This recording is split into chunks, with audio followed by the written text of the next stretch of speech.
Suwun batah ijek nak gone kabar sepasar. Sujito sing dadi kesangka mateni wong nok Kecamatan Kedungadem Kabupaten Jonegoro sing ngakibatno loro wong mati yaiku jenenge Abdul Aziz karo Cipto Rahayu balik jalani persidangan karo agenda pembacaan tuntutan. Nang jero sidang agenda pembacaan tuntutan, jaksa penuntut umum nuntut kesangka Sujito bakal dipenjara saumur uripe. Sidang lanjutan kasus mateni wong nok Kecamatan Kedungadem Kabupaten Jonegoro karo kesangka Sujito balik bergulir nok Pengadilan Negeri Jonegoro dina Senin awan.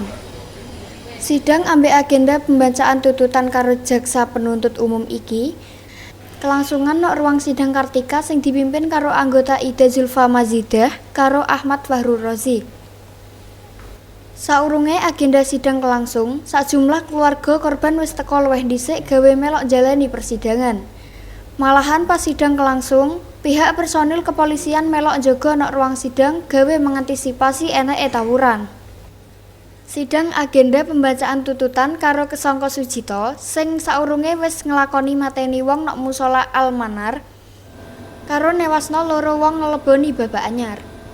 Nok ngarepe majelis hakim, jaksa penuntut umum mengemukakan pirang-pirang landasan hukum karo fakta-fakta persidangan sing saurunge wis kelangsung.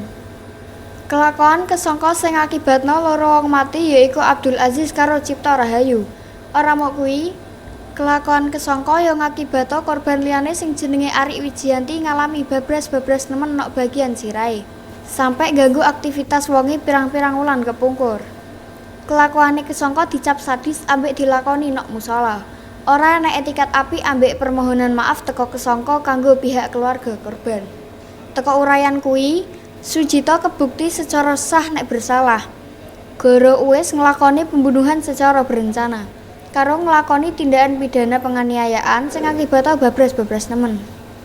Teko pasal 340 KUHP karo pasal 338 KUHP. Jaksa nuntut kesangka Sujito karo hukuman penjara saumur urip. Sauntara kuwi, Ibnu Musdika Ramadan, salah siji keluarga korban mengaku wis puas perkara tuntunan sing dikei karo jaksa penuntut umum kanggo kesangka Sujito. Jirene hukuman sing wis dinyako karo terdakwa wis pantes dientuka perkara wis mateni rong wong.